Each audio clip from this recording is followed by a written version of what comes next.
Hey guys, നമ്മൾ explain ചെയ്യാൻ പോകുന്നത് ഹണ്ടർ എന്ന ആനിമി സീരീസിലെ 15ാമത്തെ എപ്പിസോഡാണ്. എപ്പിസോഡിലോട്ട് പോകുന്നതിന് മുമ്പ് നിങ്ങൾക്ക് 5 മിനിറ്റുള്ള വീഡിയോ ആണ് ഇഷ്ടം അതോ 10 മിനിറ്റ് ദൈർഘ്യം വരുന്ന വീഡിയോ ആണ് ഇഷ്ടം എന്ന് തീർച്ചയായും ഒന്ന് കമൻറ്റ് ചെയ്യുക.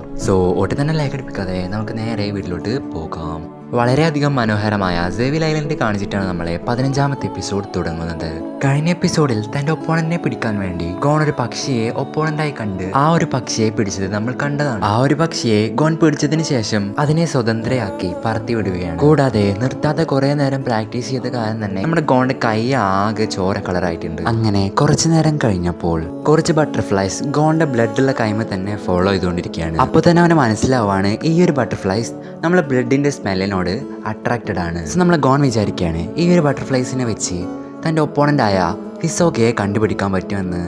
കാരണം ലാസ്റ്റ് ടൈമിൽ ഹിസോക്കയെ ഗോൺ കണ്ടപ്പോൾ ഹിസോക്കയുടെ മേലെ ബ്ലഡ് ഉള്ളതായി നമ്മളെ ഗോൺ ശ്രദ്ധിച്ചിരുന്നു. അപ്പോൾ ഈ ഒരു ബട്ടർഫ്ലൈസ് നമ്മളെ ബ്ലഡിന്റെ സ്മെല്ലിനോട് അട്രാക്റ്റഡ് ആണെങ്കിൽ നമ്മളെ ഹിസോക്കയുടെ അടുത്തേക്ക് എന്തായാലും ഈ ഒരു ബട്ടർഫ്ലൈസ് പോയിക്കൊണ്ടിരിക്കും. അതിനുശേഷം നമ്മൾ കാണുന്നത് ഹിസോക്കയാണ്.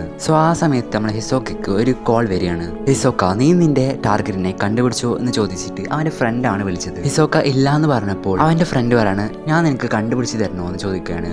അതിന്റെ ആവശ്യമില്ല, ഞാൻ വേറെ ഏതെങ്കിലും 3 ആൾക്കാരെ കണ്ടുപിടിച്ചോളാം എന്ന് ഹിസോക്ക പറയാണ്. അങ്ങനെ കോൾ കട്ടാവാണ്. അതിനുശേഷം നമ്മൾ ഗോണിനെയാണ് കാണുന്നത്. അവനാണെങ്കിൽ കുറച്ച് ബട്ടർഫ്ലൈസിനെ അവന്റെ കൈയിന്റെ മേലെ കെട്ടിയിട്ടിട്ട് ഹിസോക്കയെ കണ്ടുപിടിക്കാൻ വേണ്ടി നടന്നുകൊണ്ടിരിക്കുകയാണ്. അങ്ങനെ കുറച്ചു നേരത്തിന് ശേഷം അവൻ ഹിസോക്കയെ കണ്ടുപിടിക്കുകയാണ്. ഹിസോക്കയെ കണ്ടുപിടിച്ചതിന് ശേഷം അവൻ ആ ബട്ടർഫ്ലൈസിനെ സ്വതന്ത്രയാക്കി വെറുതെ വിടുകയാണ്. നോക്കുമ്പോൾ ആ ബട്ടർഫ്ലൈസ് നേരെ പോയിരിക്കുന്നത് നമ്മളെ ഹിസോക്കയുടെ അടുത്തേക്കാണ്. ഹിസോക്കയെ കണ്ടത് മുതൽ ഗോൺ ആകെ പേടിയാവാണ്. അവന്റെ കൈകാലുകൾ കിടന്ന് വിറക്കാൻ തുടങ്ങുകയാണ്. പക്ഷേ കുറച്ചു നേരം വെയിറ്റ് ചെയ്യാൻ അവനെ തന്നെ പറഞ്ഞ് മനസ്സിലാക്കുകയാണ്. അതിനുശേഷം നമ്മൾ ലിയോറിയോനെയാണ് കാണുന്നത്. അവനാണെങ്കിൽ 2 ദിവസമായിട്ട് ഒറ്റൊരു മനുഷ്യന്റെ കുട്ടിയെ പോലും കണ്ടിട്ടില്ല. പക്ഷെ പെട്ടെന്നാണ് ടോംപ അവന്റെ മുമ്പിൽ വന്ന് നിൽക്കുന്നത്. ലിയോറിയോ ടോംപയുടെ ടാർഗറ്റ് ആവുമെന്ന് വിചാരിച്ച് തന്നെ അറ്റാക്ക് ചെയ്യാൻ വന്നതാണെന്നാണ് ലിയോറിയോ ആദ്യം വിചാരിച്ചത്. പക്ഷേ ടോംപ അല്ല അതെന്ന് പ്രൂവ് ചെയ്ത് കൊടുക്കുകയാണ്. അതിനുശേഷം ടോംപ തിരിച്ചങ്ങോട്ടും ലിയോറിയോട് ചോദിക്കുകയാണ്. ലിയോറിയോ തിരിച്ചും പ്രൂവ് ചെയ്ത് കൊടുക്കുന്നു. ലിയോറിയോയുടെ ടാർഗറ്റ് ആരാണെന്ന് നമ്മൾ ടോംപക്ക് അറിയാം.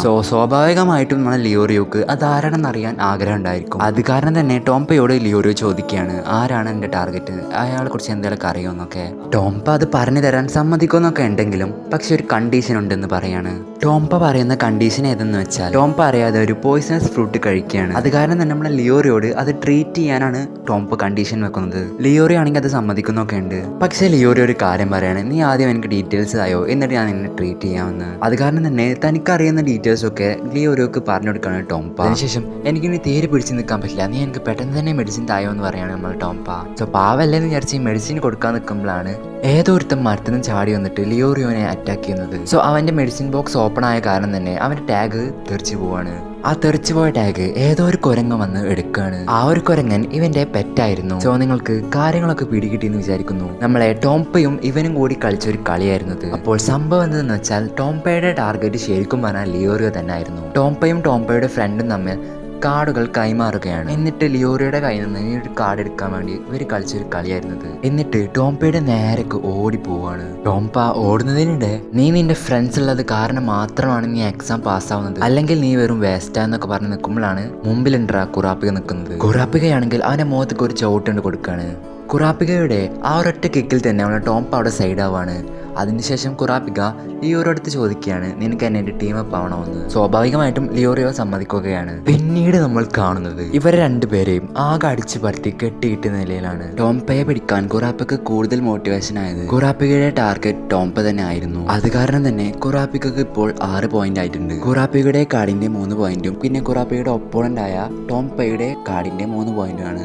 ടോട്ടൽ കുറാപ്പികക്ക് 100 എക്സാം പാസ്സാൻ വേണ്ട 6 പോയിന്റ് കിട്ടിക്കഴിഞ്ഞു. കൂടാതെ ഇവരുടെ കയ്യിൽ ടോംപയുടെ ഫ്രണ്ടിന്റെ കാർഡ് കൂടി ഉണ്ട്. പക്ഷെ ആ ഒരു കാർഡ് ആരുടെയും ടാർഗറ്റ് ഇല്ലാത്ത കാരണം തന്നെ 1 പോയിന്റ് മാത്രമേ കിട്ടുള്ളൂ. അതിനുശേഷം ഇനി 4th ഫേസ് നടക്കുന്ന 4 ദിവസം ഇവർ ഒരുമിച്ച് നിൽക്കാൻ തീരുമാനിക്കുകയാണ്. മാത്രമല്ല ലിയോറിയുടെ ടാർഗറ്റിന്റെ കാർഡ് എടുക്കാൻ കുറാപ്പികയും സപ്പോർട്ട് ചെയ്യുന്നുണ്ട്.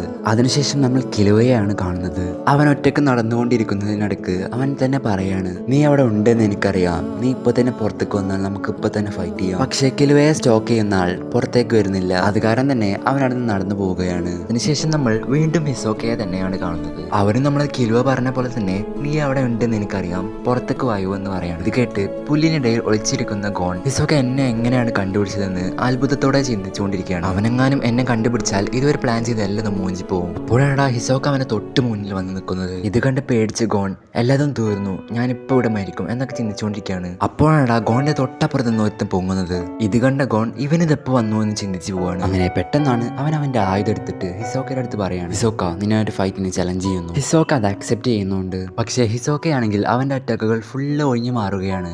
മാത്രമല്ല ഹിസോക്കയാണെങ്കിൽ തിരിച്ച് അവനെ അറ്റാക്ക് ചെയ്യുന്ന പോലില്ല. അതിന് കാരണമായി ഹിസോക്ക പറയുന്നത്, നീ ഓൾറെഡി മരിച്ചതാണ്, മരിച്ചുപോയവരായിട്ട് ഫൈറ്റ് ചെയ്യാൻ എനിക്കൊരു താല്പര്യമില്ല, ഞാൻ മരിച്ചിട്ടൊന്നുമില്ല എന്ന് പറഞ്ഞ് നേരെ ഹിസോക്കയുടെ അടുത്തേക്ക് ചാർജ് ചെയ്യുന്ന നമ്മളെ ഹിസോക്കയുടെ ഒപ്പോണന്റ്. അപ്പോഴാണ് കുറെ നീഡിൽസ് അവന്റെ മുഖത്തേക്ക് വന്ന് പതിക്കുന്നത്. അതിട്ടത് ആരാണെന്ന് വെച്ചാൽ ഹിസോക്കയുടെ ഫ്രണ്ട് ആയിരുന്നു. അതിനുശേഷം ഹിസോക്കയുടെ ഫ്രണ്ട് പറയാണ്, എന്റെ കയ്യിൽ 100 എക്സാം ജയിക്കാനുള്ള 6 പോയിന്റ് ഉണ്ട്, കൂടാതെ വേറെ ഒരു പോയിന്റും കൂടി ഉണ്ട്, അതിനി എനിക്ക് ആവശ്യമില്ലാത്ത കാരണം നീ എടുത്തോ എന്ന് പറഞ്ഞ് ഹിസോക്ക കൊടുക്കുകയാണ്. ഇത് ആരതാണെന്ന് ഹിസോക്ക ചോദിച്ചപ്പോൾ ഏതൊരുത്തൻ എന്നെ സ്നൈപ്പർ ഉപയോഗിച്ച് കൊലപ്പെടുത്താൻ നോക്കിയപ്പോൾ എനിക്കത് തീരെ ഇഷ്ടമില്ല, അത് കാരണം തന്നെ ഞാൻ അവനെ കൊന്നു എന്നൊക്കെ നമ്മളെ ഹിസോക്കയുടെ ഫ്രണ്ട് ഇങ്ങനെ പറഞ്ഞുകൊണ്ട് നിൽക്കുകയാണ്. അതിനുശേഷം ഹിസോക്കയുടെ ഫ്രണ്ടിന്റെ മുഖത്തുള്ള നീഡിൽസ് ഒക്കെ അവൻ പറിച്ചെടുക്കുകയാണ്. അത് എടുക്കുന്നതിനോടൊപ്പം അവന്റെ ഫേസിന്റെ ഷേപ്പ് ഒക്കെ ആകെ മാറുകയാണ്. അങ്ങനെ കുറച്ചു നേരത്തിന് ശേഷം നമ്മൾ അവന്റെ റിയൽ ഫേസ് നമ്മളവിടെ കാണുകയാണ്. സോ ശരിക്കും പറഞ്ഞാൽ ഇത് നമ്മളെ കിലുവയുടെ പോലെ ഒരു അസാസിൻ ടെക്നിക്കാണ്. അതിനുശേഷമാണെങ്കിൽ അവൻ നിലത്ത് വലിയൊരു കുഴി കുഴിക്കുകയാണ്. എന്നിട്ട് അതിൽ കയറി നിന്നിട്ട് എക്സാം കഴിഞ്ഞിട്ട് കാണാം എന്നും പറഞ്ഞ കുഴി അവൻ മൂടുകയാണ്. ഹിസോക്ക ഓക്കെ എന്നും പറയാണ്. സോ ഹിസോക്കക്ക് ഇപ്പൊ 4 പോയിന്റ് ആയിട്ടുണ്ട്. ഹിസോക്കയുടെ ടാഗിന്റെ പോയിന്റും പിന്നെ നമ്മുടെ ഹിസോക്കയുടെ ഫ്രണ്ട് കൊടുത്ത 1 പോയിന്റ്. സോ 2 പോയിന്റ് കൂടി കിട്ടിയാൽ മാത്രമേ ഹിസോക്കക്ക് ഫേസ് 4 പാസ് ആവാൻ പറ്റുള്ളൂ. ആ 2 പോയിന്റ് ആരത്തെങ്കിലും നിന്ന് ഹണ്ട് ചെയ്യാൻ വേണ്ടി ഹിസോക്ക പോവാണ്. അങ്ങനെ ഹിസോക്ക 2 ആൾക്കാരെ ഹണ്ട് ചെയ്യാൻ വേണ്ടി മലയുടെ മുകളിൽ കയറി നോക്കുമ്പോഴാണ് 2 ആൾക്കാരെ കാണുന്നത്. ആ 2 ആൾക്കാർ ആരാണെന്ന് വെച്ചാൽ നമ്മളെ കുറാപ്പികയും ലിയോരും ആയിരുന്നു. സോ കുറാപ്പികയും ലിയോരെയും ടാർഗറ്റ് ചെയ്ത് നിൽക്കുന്ന ഹിസോക്കയുടെ കാർഡ് അടിച്ചു മാറ്റാൻ വേണ്ടി നിൽക്കുന്ന ഗോണിനെയും കാണിച്ചുകൊണ്ടാണ് നമ്മളെ 15ാമത്തെ എപ്പിസോഡ് ഇവിടെ അവസാനിക്കുന്നത്. സോ നെക്സ്റ്റ് വീഡിയോ കാണാം. അതുവരേക്കും ബൈ.